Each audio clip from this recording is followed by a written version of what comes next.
China's first land border law, passed on October the 23rd, will come into effect on January the 1st next year. China shares a 22,000-kilometer land border with 14 countries.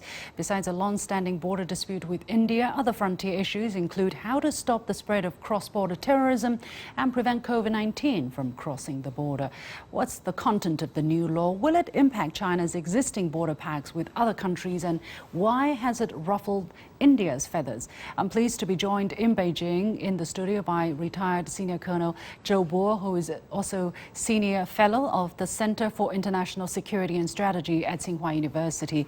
Welcome to the show, Mr. Zhou. Now, the new border law authorizes measures to combat any act that undermines territorial sovereignty and land boundary. It will support economic and social development in border areas while improving public service and infrastructure. There have been mixed reactions to the law, despite China's Ministry of Foreign Affairs spokesperson Wang Wenbin saying it is in line with China's pledge, in line with international practice, and hope there will be no wanton speculation on China's normal domestic legislation. But the Indian government called the law unilateral and said it could impact the existing bilateral arrangements on border management. Without looking at the specifics yet, what's the purpose of this legislation? Mr. Zhou. Yeah, it's interesting for me to hear from you that the Indian describes this law as unilateral. Of course it's unilateral. Can law be bilateral? The fact is the law, I think, is long overdue in that China has, as you have mentioned, has 14 neighbors. But we actually have resolved all problems peacefully through negotiation with 12 neighboring countries. The only two countries left are India and Bhutan. But Bhutan's foreign policy, or at least according to its friendship treaty with India in 1949, is largely guided by India, although this sounds too inappropriate, so they have a make the law later. So, but the fact is, since 1979, although since 1949, China's development has been peaceful, and it's from then on China actually has resolved most of its outstanding territorial issues with all neighboring countries. So, of course, for the armed forces of every country, the priority is to defend your territory by all means. The law says, let's look at the specifics, that the state shall take measures to safeguard territorial integrity and land boundaries and guard against and combat any act that undermines territorial sovereignty and land boundaries. The law also permits the use of police apparatus and weapons against those who cross China's borders illegally. Mr. Zhou, how should we interpret this? Well, you see, borders are normally guarded by the armed forces, but in China's case, it's PLA plus armed forces, so that is why the police is also mentioned. Since defending territory is the number one priority of any armed forces, so therefore, if the sovereignty and territorial integrity of a country is violated, I think it is almost equal for all countries to take appropriate measures, including use of force. This is so natural for a soldier like me. The law also says the state shall take measures to strengthen border defense, support economic and social development, as well as opening up in border areas, improve public service and infrastructure in such areas, encourage and support people's life and work there, and promote coordination between border defense and social economic development. Mr. Zhou, why these points, especially combining border defense with socio-economic development? Well, normally the border area is not so developed as other areas. So that is why to make a border peaceful, you have to make people's living there more comfortable. And that also applies to the country across the border. So that is why we sometimes would have a border trade between neighboring countries. And this is the case between China and Vietnam, and this is also the case between China and India, in spite of the territorial dispute. So this is what I said. We have to make sure that people living along the border have a stable and prosperous life to make the border peaceful and stable. What do you say to the kind of allegation that maybe when China starts building massively infrastructure on the border, that is going to change the situation, the status quo, or the balance of capabilities on both sides of the borderline?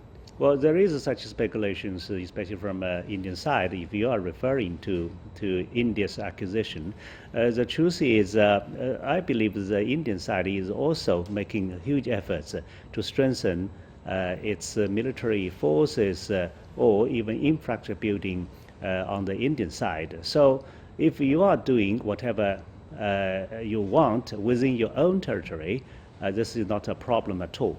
But if you just make a huge efforts in strengthening your own efforts, of course, understandably, it might raise some concern on the other side. When in this case, because of the fact that the China-Indian border is not demarcated, what lies instead is a line of actual control. So this is how previously there are so many incidents, standoffs, including a deadly brawl happened in June last year. So of course there is worries, not only on Indian side, but also on the Chinese side. Now let me bring in our Indian guest, Mr. Sudhindra Kulkarni, who is founder of the Forum for New South Asia, a think tank. And Mr. Kulkarni was an aide to former Indian Prime Minister Atal Bihari Vajpayee. Mr. Kulkarni, thank you very much for joining us. So I want to give the Indian side of the voices here. First of all, the Indian government has voiced some concern about the new land border law China is enacting. Help us understand these concerns, please. Thank you, CGTN. And I hope that this conversation at least makes a little contribution to a better understanding between our two great nations at this very critical juncture. Yes. I want to say a few things at the very beginning as a preface. India and China are not just geographical neighbors. We are civilizational neighbors. We have interacted with each other for over 2,000 years and influenced each other very positively. The problem that we have now is of a recent origin, and it started at a time when neither India nor China was fully free. And therefore, we have to approach this problem not from the narrow point of territoriality, not from the narrow perspective of territorial sovereignty, but rather from a position of civilizational wisdom. Now, what does civilizational wisdom mean? One, a very high sense of maturity and responsibility at all levels.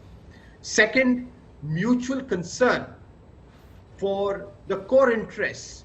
We have to be sensitive to the core interests of each country. Third, we have to meet each other halfway and find a solution that is mutually acceptable.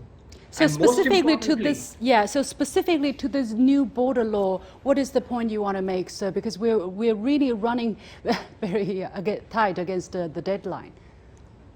I really think that after your spokesman has clarified that the new border law does not in any way impact existing agreements, I think that India's concerns are fairly met, and therefore, as far as the border law is concerned, there should be no more controversy.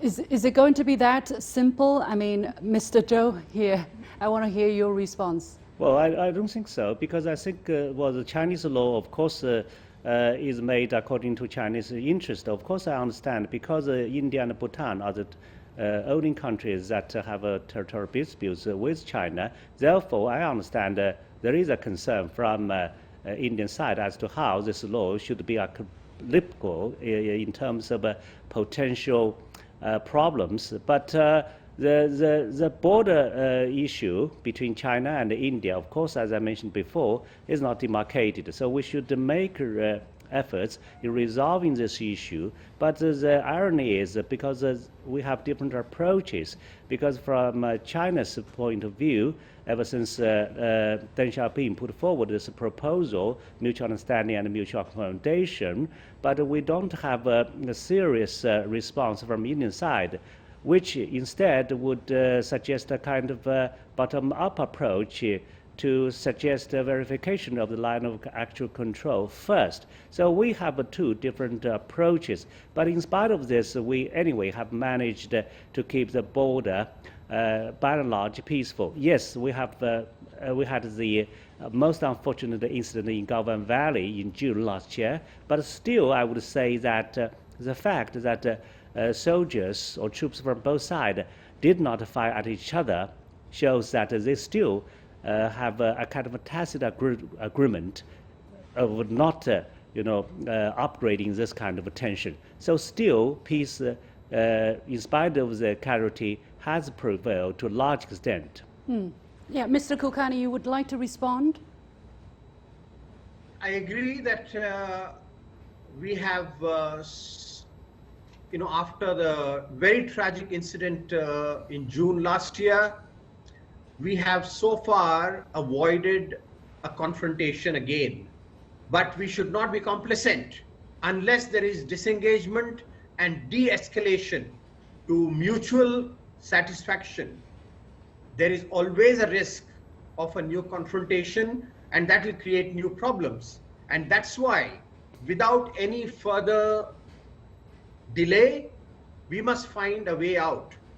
Although the 13th round of talks has been a setback, we should continue the talks and meet each other halfway, satisfy our mutual concerns, and leave this problem behind, because as I was going to say, we have, as two great Asian nations, we have a lot more to do and not get bogged down in this problem.